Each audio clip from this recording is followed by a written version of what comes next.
Rabia Amir for joining us for today narratives from Kashmir. Uh, Dr. Rabia Amir is an assistant professor of English at the Faculty of Arts and Humanities, Namal, Islamabad, Pakistan, with two postdoctorates from Center of Social Study, University of Coimbra, Portugal, 2025, and from CIGA, Istanbul, Sabahattin Zaim University, Turkey. Sorry for the pronunciation if I have mispronounced the word. Dr. Rabia is a former awardee of the PhD Research Fellowship at the Department of English and Comparative Literature, Columbia University, New York, USA, 2018 and 19. And with over 25 years of teaching experience at different levels, she is an approved PhD supervisor and recipient of the Best Teacher University Teacher Award for 2021-22 at Namal University. With a wide range of pedagogic interests, she conducts voiceovers for documentaries, academic discussions, and conferences. She publishes in different genres of poetry and poetic memoirs about her times of growing up in Lahore, book chapters on Pakistani fiction and changed landscape of Palestine, and articles of seminal importance problematizing these cues in the debates of Kashmir and Palestine. Her research domain include Native American literature, post 9/11 Pakistani fiction, Middle Eastern and Kashmiri literature, visual literary narratives, film studies, life narratives, and environmental ethics. Her book, Environmental Ethics, Life Narratives from Kashmir and Palestine, 2023, published by Vanguard, is an epistemological theorization of the debates of environmental humanities and decoloniality. So thank you very much once again, Dr. Rabia Amir. Today, Dr. Rabia Amir will be talking with us on literary narratives from Kashmir, Remembering Kashmir, a talk on struggle and hope. Over to you, Dr. Rabia, because I know we have, you have a little time. So please. Thank you so much, Dr. Fasi. I'm honored to be in this session, and I hope that I would be able to, share some of my, my knowledge with you, with the students, and that might be helpful for them. So basically, the thing is that in my different talks, prior talks, and about my book also. I had talked about the historiography of Kashmir and this whole imbroglio that is this Kashmir, especially Indian occupied Kashmir, right? So, but today we are going to talk about this re-articulation, of Kashmir's silenced and marginalized histories and their voices. So, like many historians, and which I have quoted in my book. I refer to in my book, the poets, the authors, they are now offering a counter narrative to the continued vilification, rejections, and the blanket assertions which the Indian media, gurus and politicians have been propagating. So if we talk about in other words, I love to quote Professor Santos here. He says that those who do not want to remember and those who cannot afford to forget. So it is a debacle between these. Now, if we try to divide the literatures coming from Kashmir, recently it has become very rich, and rich in the sense that they're all from people from all walks of life are writing. For example, I have like quoted Lister Lamb, historians like Lister Lamb, Victoria Schofield, William Baker, political scientists like Sumantra Bose, critics like Arundhati Roy, Pankaj Mishra, and many other. They all converge on the basic premise of Indian occupation of Kashmir Valley. And one of the Indian historians, Rakesh and Keith, he talks about Nehru's vague, incoherent, and general defense on princely state of Kashmir. It was one of the reasons, he says, as reasons for America's abysmal knowledge about the princely states in India, especially Kashmir. So there are many writers who, of course, the critics who have been talking about. For example, there is Ashish Nandi, you must have heard. He's a political psychologist, big political psychologist. And he cannot be more right when he considers Indian popular cinema. He calls it a distorted history of our own desires lived out by the others who acknowledge them. And he, another critic, he says that it is a Bollywood's construct of kitchification. Kitchification is actually reduction of aesthetic objects, which is what we find in Bollywood cinema, or ideas into easily marketable forms. So this has worked a lot in creating this Kashmir imbroglio through its wailing by romanticized and nationalistic images. So coming to the authors which have been growing in this century, especially because you must have heard the seminal names like poets like Agha Shahid Ali, and he was writing in the 90s, in the 80s, in the 90s. Whereas in this century, from the beginning of the century, we find, and which were not known till very late, let's say in 2020s, their writings have become more conspicuous, more known in 2020s.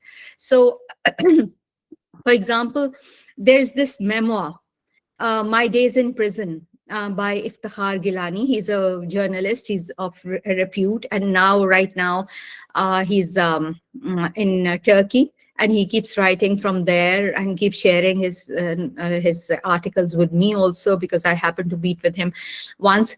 His memoir was the first one, but it was never known to the general public, and especially not in Pakistan. His memoir's name was My Days in Prison. So I wanted one of my students to work on this. So I asked him if he can just share the book, and he very graciously shared this. Although this book, or this memoir of his, My Days in Prison, was not available, written in 2005, but we know more about Curfewed Night by Basharat Peer, if you must have heard about it. And that's also memoir. So memoir is basically when you're talking about your own, life, as well as the life around, you. For example, political, things which are happening around. Am I audible? I hope I'm audible. Yes, you are audible. Yes, we can hear you. All right. So the thing is that if we talk about genres of literature which are coming out from Kashmir right now, they are so many, and they are all emerging. For example, I have just talked about these two memoirs, one written in 2005, the other written in 2009. Right? My Days in Prison was written in 2005, not available in Pakistan, but Curfewed Night was available in Pakistan. And it is basically a series of different episodes, which Basharat Peer, which happened around, or friends of Basharat Peer, or people that he knew, or his family, and he wrote them. And he also wrote many incidents where he met, as a journalist, he met with different people from different walks of life, and everybody was telling their story. So he narrated all those stories and put them in this book, which is Curfewed Night. Then we have non-fiction. I'm sorry, I forgot to bring water with me.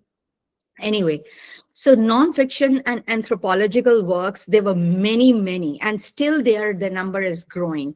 For example, This is another writer whose work, this work, Human Toll on Kashmir, Grief and Courage in a South Asian Borderland, that was published in 2016. And the writer is Shubh Mathur, right? She's an Indian writer, and she, I had an interview with her when I was there in the US. She lives in Ohio. So we had a long talks many times. I exchanged notes, and she said that, she went there and lived there, and this is the reality which she has compiled in her anthropological book, this Human Toll on Kashmir. Similarly, we have another. I'm just talking about one or two writers, for every genre. So there is another, Angna P. Chatterjee. She was a professor in US US academia, and for her, this book, that is Buried Evidence, Unknown, Unmarked, and Mass Graves, written in 2009, she was like, she had to lose her job. And she was just like, if you have Norman Finkelstein, this Palestinian political scientist. He also lost his job in American academia because he was talking about the truth about Israel and Palestine. And similarly, Angna P. Chatterjee, she's less known, of course, but she also was a professor, and she left. She was thrown out of her job because of this book, Buried Evidence, Unknown, Unmarked, and Mass Graves. As the name suggests, she was talking about the empirical evidence, about the buried evidence, about the unknown and unmarked graves, mass graves. And this book came out in 2009. Then we have, in 2016, there's a group of students who are now lawyers working in Kashmir, and they have written this book, again, a non-fiction anthropological book. Do you remember Kanan Pushpura? This book came in 2016. Now, this book is, again, if you know that Kanan Pushpura is, was a city where there was a mass rape took place, and it was on a colossal level. So their book is about that. Do you remember Kanan Pushpura? Then we have, interestingly, as the students may be knowing already, this term, French term, petite récits, I hope, which means little narratives, a small story, right? So this is petite récits is used in a postmodern philosophy, and to describe the local, fragmented and alternative stories, right, that challenge or disrupt the grand narratives, right? So these petite récits are something which are compiled in many anthologies, compiled by two pundits, for example, very well-known pundits, and one is let me just, who's there in the door? All right, so pundits like Sanjay Kak and Subir Kaul. So, and one is written by Fahad Shah. So Fahad Shah's anthology is of occupation and resistance, which was written in 2013. Then Until My Freedom Has Come, the new Intifada in Kashmir, is written by Sanjay Kak again. And in these anthologies, and as the third one is what did I say? Of Gardens and Graves, written by Subir Kaul, and he's a professor in American academia. Now, these anthologies, I was talking about the petite récits. So these anthologies have got a plethora of writings and different genres. They have compiled together different genres. Like there are essays, there are short stories, there are poetry, and even the poetry of the local poets. And these writers, the ones who are writing the anthologies, they have translated their poetry from Kashmiri language into English, and they have made it a part of these anthologies.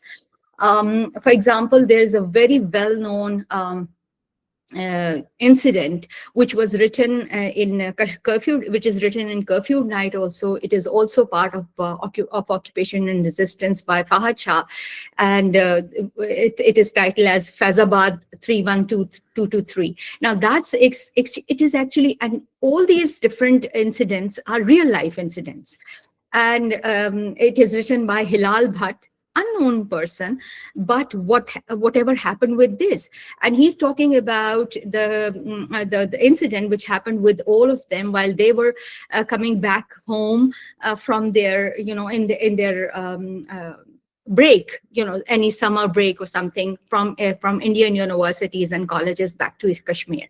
So he narrates that there were car sevaks.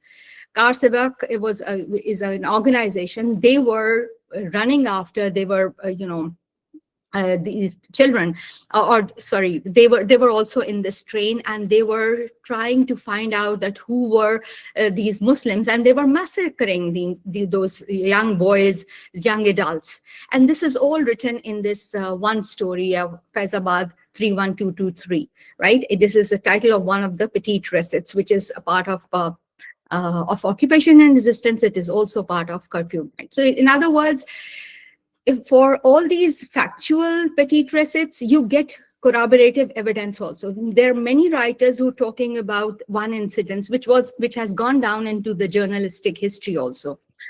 And Hilal Bhatt, he says, I got off the hook because my second name, my surname was Bhatt, which is also an Indian, Pandit's name. So that was how he saved himself, although he was like shaking like a leaf. In similarly, in the same anthology of Occupation and Resistance, we have an essay by Arundhati Roy, Azadi. Now, the title is Azadi, and she talks about the prevarication of Maharaja Hari Singh in 1947, and she says that these procrastination tactics are responsible for Kashmir's great modern tragedy. So, and on the other hand, she is equally wary of oppressive and cruel politics or policies of Hindutva project, which is so apparent today. We can see that. And another very, tongue-in-cheek, I would say, kind of an article where she writes about, the title is Seditious Nehru. And she talks about that because she builds against the charges of seditions levied against herself, because she delivered a public statement on October 27th, 2010. So she writes this as a beautiful essay in this anthology.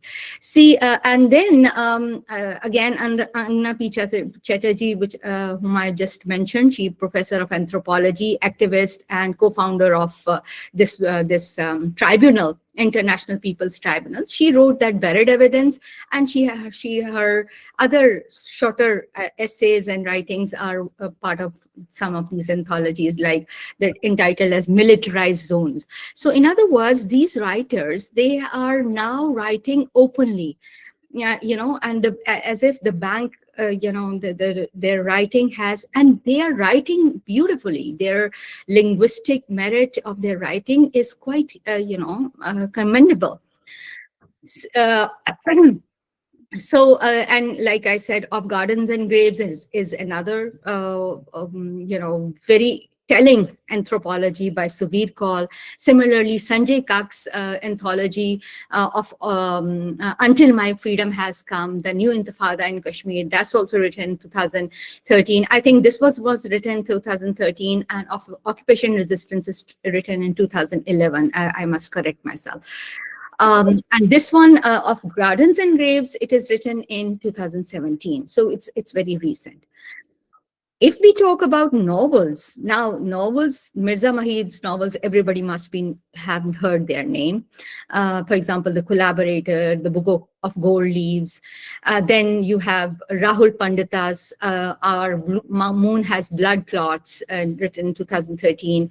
Then we have The Half Mother, a novel, and Scattered Souls, written in 2014 and 16 by Shahnaz Bashir. He's like we had different seminars together. I had seminar and talks with him for my students, and now he's in US doing his PhD.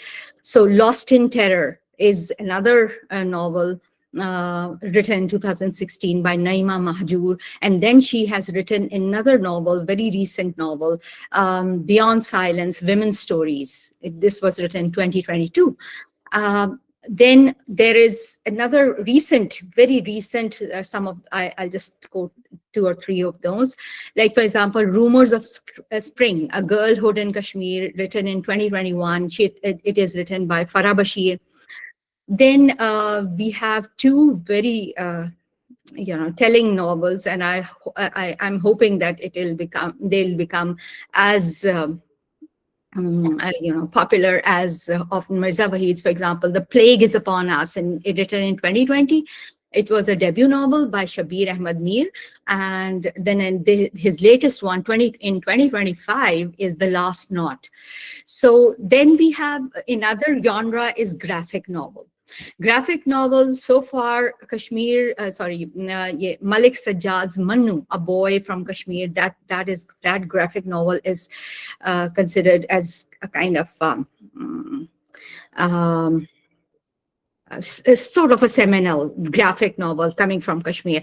And it is, if you know about Moss, Maus, Moss, that was a graphic novel written by a Jewish writer about what all happened in Holocaust. So Malik Sajjad's work is actually, it speaks this in the same tone, rather like he has a different, of course, way of speaking, but his graphic novel is really etched into the Kashmir's marginalized minorities and their voices. Then in poetry, of course, I just talked in the beginning also, Agha Shahid Ali's in 1997 book, The Country Without a Post Office, which has got so telling short poems in it. The Country Without a Post Office, like, for instance, Postcard from Kashmir, very popular, very well-known poem. Then we have very recent, there are many, like I said, there are many Kashmiri writers who are translated and are part of the anthologies that I just spoke about, Sanjay Kak's, Subir Kaul's, and Fahad Shah's anthologies. But, this is a book, a complete book, poetry book, Leaves from Kashmir, written in 2017 by Sabah Shafi. Now, this is another poetic. And then recently, it's a good addition.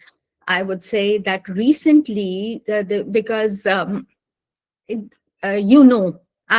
we all know that Indian Bollywood cinema, films and movies, and even docudramas, they have been a part of Indian cinema. For example, we had Jangali, 1961, Kashmir Ki Kali, 1964.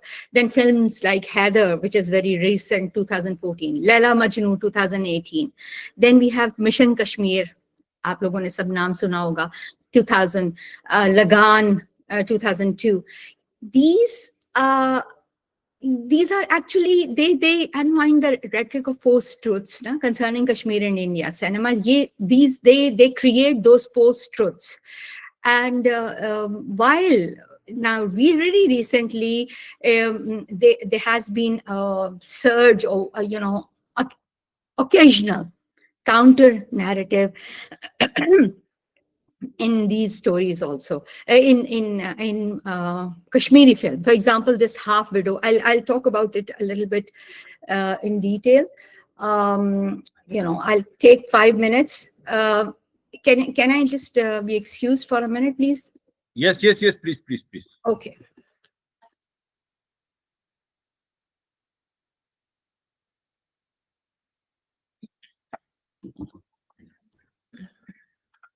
So there were this different works that she has talked about. She talked about the people who are actually belonging to the profession of journalism, and they are writing stories in the beginning, non-fiction, uh, telling of the events. Then there are the petit, the small, short narrative type of story that ma'am has shared. And then she talked about the novel and the poetry. She's talking about Agha Shahid Ali, one of the most famous, celebrated poet of Kashmir origin. So I'm back. Yes, yes, please. Okay. So I hope that some of the things will go to the students, inshallah. Yes. For example, this half widow is actually a counter narrative, just like we have the counter narratives in poetry, in novels, in anthropological works, in anthologies. Similarly, now this was one attempt, but let me just give you a history and what happened to this movie, or short movie, you can say. And this was aired in 2017. So.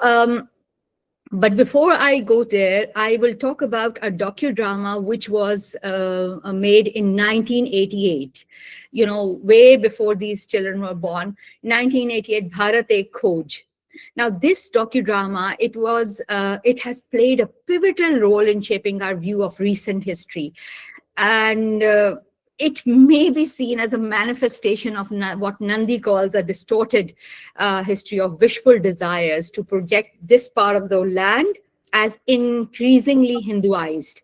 And this program, this docudrama, was based on Nehru's Discovery of India, if you have ever come across that book. It's a voluminous book, Discovery of India.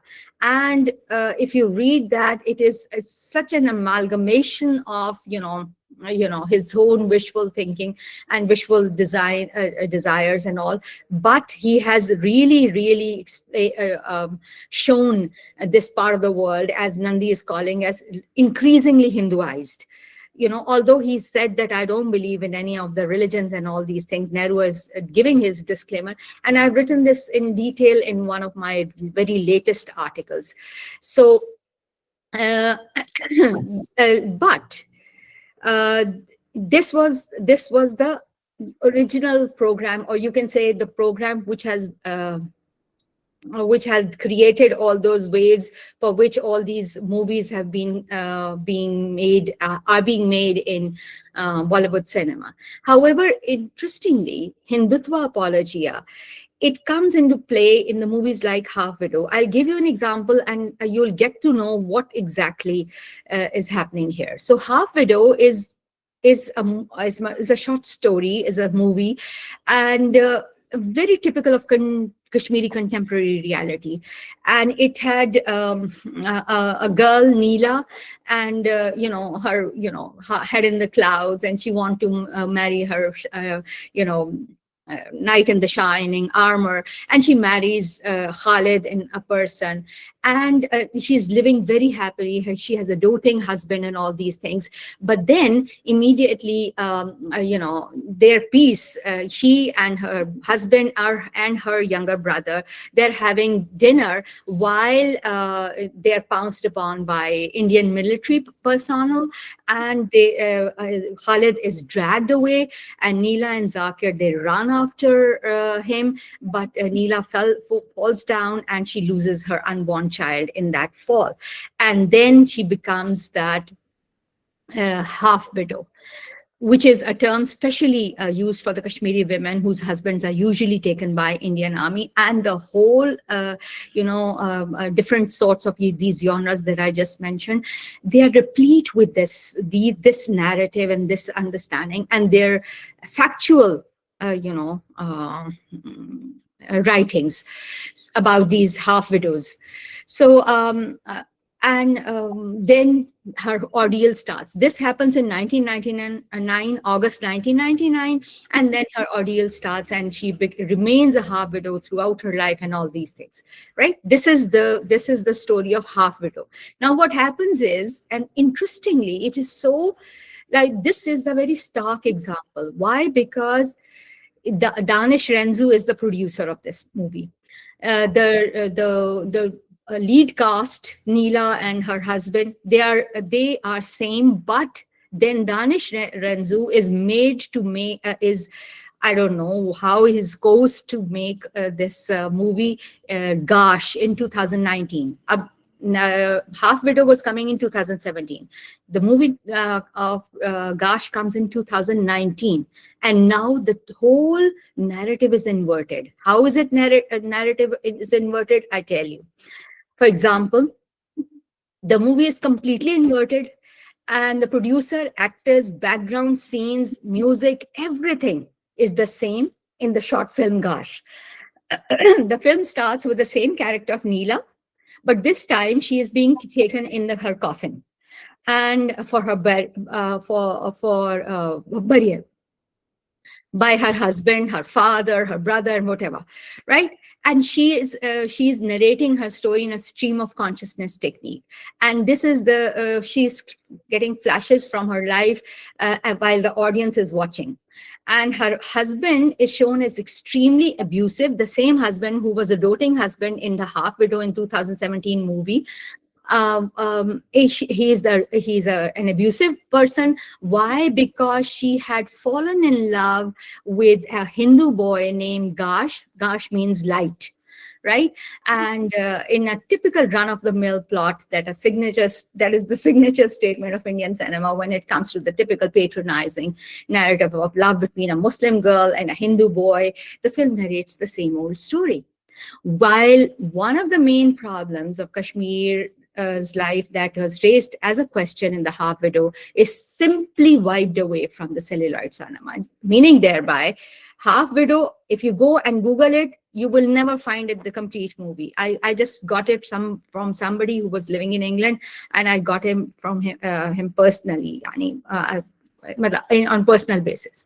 Whereas Gosh was available, easily available on the internet. Now I think that you will find the chunks of on the internet. However, this was the scenario that the whole movie is inverted, so that the counter narratives that the writers, the Kashmiri writers, the voices of Kashmiri writers, it should be curbed through cinema, through writings. There are many books, if they are writing poetry, there are counter poetries, coming out also, but they are of, you can say, they have lesser currency as compared to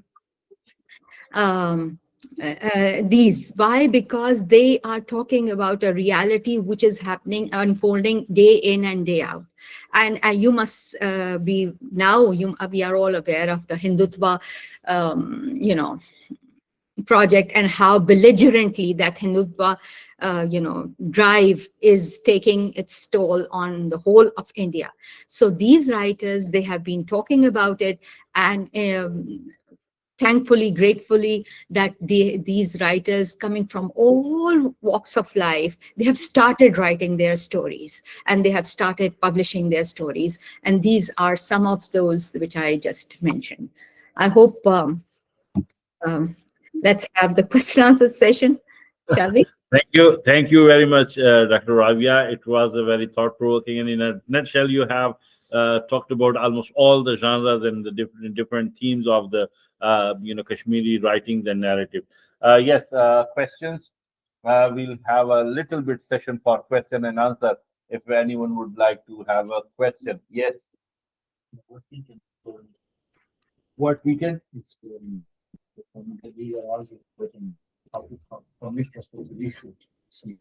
Okay, Dr. Rabia, yes, we have a student, Shaman, and his question is that we have discussed these different themes, but there is always a question that from which perspective, theoretical angles we can discover these, and what is the most relevant area that we should go for, or this is his question. All right. Like, see, for as the genres are growing, I would say the theoretical imports or the theoretical props that the students can use, there's no limit to that, right? For example, of course there is trauma aspect which is being very much tapped into, but there are certain less tapped theoretical insights that we can bring in. For example, I just mentioned Petit Recits. Like, you know that Petit Recits is Lautard's, if I'm pronouncing him correctly, his concept, and this concept is very befitting for the writings which are emerging from Kashmir right now. Right, that's one take. Then you have, like, you can go for feminist angle. Like, for instance, I talked about these those does anybody remember Conan Poshpura? That's a feminist angle. They are a group of the writers themselves. They are a group of students, as well as now they are lawyers in Kashmir. So there you can use any law, any legal angle to it, any legal theory, and you can have there's no limit to. For example, in my book, I use the interpellation of Louis Althusser's interpellation, and how the Kashmiris, they are being interpellated into doing certain things which they they of course they are made to do, or they are reduced to doing that. Interpellation means that they are reduced to, they don't have any choice, they have to do what they're being asked to, right? Yes. Or they're made to. So you can use many of the angles. Okay, I have a question I was thinking that, do you see any difference in the way the narratives come from Indian occupied Kashmir and also from the Pakistani Azad Kashmir? I tell you, the most of these writings are indigenous. These writers whom I've talked about, they're indigenous Kashmiri writers, Indian occupied Kashmiri writers. As far as Azad Kashmir is concerned, uh, there is absolutely no comparison, because they are not occupied. That is Azad Kashmir in all senses of the word, right?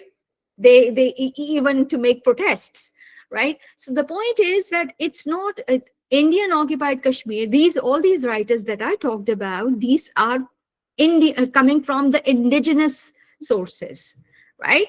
And Pakistani, of course, they're not writing about Kashmir's dilemma, because that doesn't directly concern them, and probably they might not be considered an authority. Just like myself, like, I have tried to find out, and my whole quest was to find out what is this dilemma of Kashmir and what is this dilemma of Palestine in my book. But I was an outsider for both the realms. I was an outsider for Kashmir, I was an outsider for Palestine. So I try to be very independent in both, in my analysis and in my book also, that these are writers, indigenous writers. So they are speaking against the atrocities that are being committed to the local persons there, right? For example, there is a small story of a grave digger. Yes. There's a short story of a grave digger, and he narrates the story in his own local language, and that is being translated by Fahad Shah, and made part of his anthology. So a grave digger is telling his story. Every one of them is telling their stories, right? So they are local people. Yes. Yes. Any other question from? Yes, Mahmood Alam. Yes, sir. Yes, please. Sir, again, you talk about different writers within novel, within like articles. But these articles, piece of literature, are not accessible to every person, like illiterate. Yes. While earlier you discussed that Bollywood news are spreading propaganda. Okay. But this propaganda is directly based on general public. Like, they are more accessible. So how can we stop this propaganda? Dr. Rabia, Yes. a gentleman, sorry, forgot. Zohaib has a question that Mhm. you talked about these different life narratives and also novels and all these things, but they are not easily accessible to people in Pakistan, particularly also. But movies, as are very readily available, particularly now. India is, portraying, or India is giving their own version through the movies. So Mhm. definitely, his comment is that definitely people are more attracted by, or they are more influenced by movies rather than the books, which even are not available. Even in Pakistan there are books that are not available. So what is your take on this? Of course, that this ruse, whole Kashmir fiasco, and their own Kashmiri, I would say, in his, I'm talking about historically, Kashmiri people, the Kashmiri people from the Indian occupied Kashmir, they were taken in by all these stratagems which the Indian cinema had been making, right? The point is that this whole fiasco of Kashmir, this Indian cinema had a big role in it at that point in time also. Like I talked about a 1961 movie, Kashmir Ki Kali, and Jangali, right? The backdrop was always Kashmir. Their backdrop was always Kashmir. Even Heather, its backdrop was always Kashmir. And unfortunately, so our public in Pakistan, their own public in India and in Indian occupied Kashmir, as well as globally, their outreach is far more as compared to what the other side of the story is being narrated and given. And that's why the researchers, like these students, they come in, that you have to actually confront and the dominant meta narratives, as Lyotard would call it, right? The grand narratives, we have to challenge those. And these writers, all these writers as well as these movies, for example, Sanjay Kak also made a documentary, Azadi, and that was like, but that's not very much available on the internet. His documentary के कश्मीर में आज़ादी कैसे मनाई जाती है, या किस तरह से like कौन सी किस तरह से उनकी reality is compromised, that is something that Sanjay Kak made, but that's not very much available. But I hope and I pray that, and I think that the things are moving. For example, this is one example, very recent example that I just gave you about the half widow. But then again, dominant media came in, and they were they were interpolated, if I use the words of Althusser, they were interpolated to make this movie into Gosh. Or, they topsy-turvy but as researchers, as media is now very open, we can just dig into it. And let me tell you, whatever is always flashing on the social media, mostly especially coming from India, because Palestine's case, of course, now it was such a big calamity that it surfaced on the social media. But these particular narratives coming from Indian or Indian occupied Kashmir's, the karta dharta of those, that is something different, and we should counter that. That's what we as researchers have to do. And he's right that there are many things that are not available, but there are many things which are available also, right? uh, yes. And let me also tell you, the writers that I have met with and the writers that I have talked with, some of them have given their books to me. And some of my researchers are doing their work. For example, like I said, this Iftikhar Gilani's book, it wasn't available. Till at this date, it wasn't available in Pakistan, but I just asked him and he gave me, and one of my MPhil supervisees is working on it, right?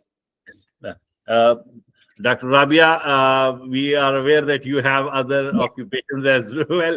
Yes. So I would like to say thank you once again, and thank you because on such a short notice, you honored our request, and It was great talking to you, seeing you after a long time, and I hope that inshallah in future we will have a full-fledged session, and we would like to invite you to Karak as well, so in person.